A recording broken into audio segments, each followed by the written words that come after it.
नमस्कार, आप देख रहे हैं आर हिंदुस्तान न्यूज़। आनंद सक्सेना के साथ औरैया से संवाददाता हरिओम तिवारी की खबर।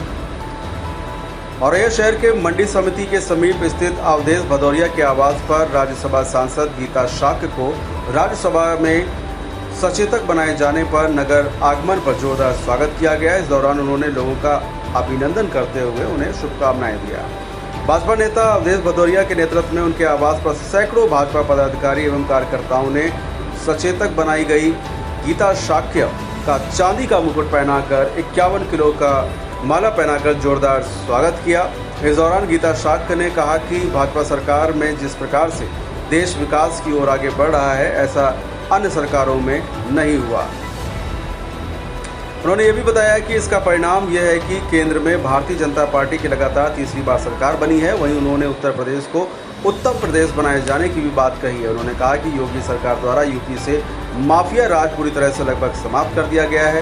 गुंडे और माफिया प्रदेश छोड़कर भाग गए हैं। यही नहीं, अवैध कब्जेदारों को भी जमीन दोज कर दिया गया है।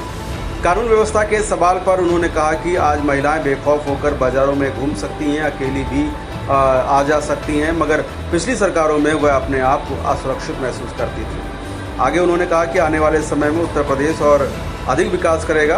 उन्होंने विपक्ष पर भी जमकर निशाना साधा और इस दौरान भाजपा जिला अध्यक्ष भुवन प्रकाश गुप्ता, सांसद प्रतिनिधि ऋषि पाठक, वरिष्ठ भाजपा नेता लल्ला शर्मा मौजूद रहे। वहीं स्वागत करने वालों में मुख्य रूप से ब्लॉक प्रमुख रजनीश पांडे, ब्लॉक प्रमुख विधुना, आदर्श सेंगर, लाल दुबे, अमरचंद राठौर, सत्येंद्र, गिरीश तिवारी, कमलेश अवस्थी, रविंद्र सिंह, राजन चौहान, मंगल सिंह, ब्रजेश चौहान, सोनू सोनी, विक्रम तोमर, संजय पाल, हुकुम सिंह दोरे सहित सैकड़ों की संख्या में लोग उपस्थित रहे। फिलहाल आप सुरक्षित रहिए, जुड़े रहिए आर हिंदुस्तान से। नमस्कार।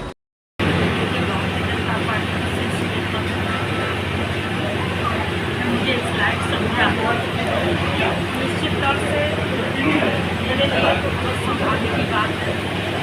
मैं एक औरैया जिला अध्यक्ष के रूप में काम करने वाली कार्यकर्ता के रूप में यहाँ तक विधानसभा पहुँचाया, मेरे लिए बहुत गर्व की बात है, सौभाग्य की बात है। मैंने कभी ये सोचा नहीं कि भारतीय जनता पार्टी इतना हमें सम्मान करेगी। रायबरेली में जिस तरीके से रोहिंग्या को हिंदू बनाने के प्रयास किया जा रहा है, उसमें क्या कहना? देखिए, ये नहीं, मैंने देखा कि विपक्ष के सभी लोग इस चीज़ पर हंगामा कर रहे हैं, जो दुकान पर नेम प्लेट लगाने के लिए विरोध कर रहे हैं। वहीं उनको ये भी सोचना चाहिए जिस तरीके से जिस तरीके से धर्मांतरण किया जाता है, ये निश्चित तौर से हिंदुओं पर एक अपमानजनक और हिंदुओं को ठेस पहुँचाने वाला काम है। कांग्रेस लगातार पोस्टर लगा के कह रही है मोहब्बत की दुकान, तो ये कहा गया था कि अपनी अपनी दुकानों पर नेम प्लेट लगाएंगे, तो मोहब्बत की दुकान बना के पोस्टर बार कर देंगे, क्या करेंगे? देखिए, राहुल गांधी जी और उनके सभी साथी जिस तरीके से कहते हैं, शायद है कि वो भूल गए देश आज़ाद के बाद उनके दादाश्री, उनकी दादी, उनके पिताश्री लगातार जब रहे, कांग्रेस की सरकार प्रधानमंत्री के रूप में रहे, तो उन्होंने कहाँ जाति पुष्टि करी, एक जाति के लिए किया। कहाँ मैं तो कहती हूँ, मुझे तो कहने में कभी संकोच नहीं कि उन्होंने हमेशा हिंदुओं के लिए ठेस पहुँचाने का काम किया है। अगर जो मोहब्बत है तो हिंदुओं के लिए भी मोहब्बत होनी चाहिए थी। केवल एक जाति विशेष के लिए तुष्टिकरण की राजनीति है। अभी चुनाव में आपने देखा होगा जिस तरीके से उन्होंने एक भ्रांतियाँ फैलाने का काम किया। उन्होंने कहा कि संविधान खत्म हो जाएगा, आरक्षण खत्म हो जाएगा। शायद वो भूल गए कि देश आज़ाद के बाद 1993 में पिछड़ा आयोग की स्थापना होने के बाद संवैधानिक दर्जा क्यों नहीं दिया? वो 2018 में नरेंद्र मोदी जी ने दिया। आपने देखा कि वो पिछड़ों की बात करते, मैं भी सदन में सुनती हूँ, तो वो पिछड़ों के लिए कहते कि पिछड़ों की जरूरत सबसे विरोधी अगर जो कोई रहा है पिछड़ों, तो कांग्रेस की सरकार और कांग्रेस के लोग रहे। उन्होंने, देखिए, मैं तो कहती हूँ, मुझे तो यहाँ तक पता है कि मैं जब राज्यसभा सांसद बनी तो पिछड़े समाज के लोगों ने, बहुत लोगों ने फोन किया और कहा कि नीट में हम लोगों को आरक्षण क्यों नहीं। तो देखिए, भारतीय जनता पार्टी आदरणीय नरेंद्र मोदी जी के नेतृत्व वाली हमारी सरकार ने नीट और एमडी की सीटों में आरक्षण देने का काम किया। वहीं आप अगर जो देखें तो नवोदय विद्यालय, केंद्रीय विद्यालय और सैनिक स्कूलों में प्रवेश के लिए उन्होंने आरक्षण दिया।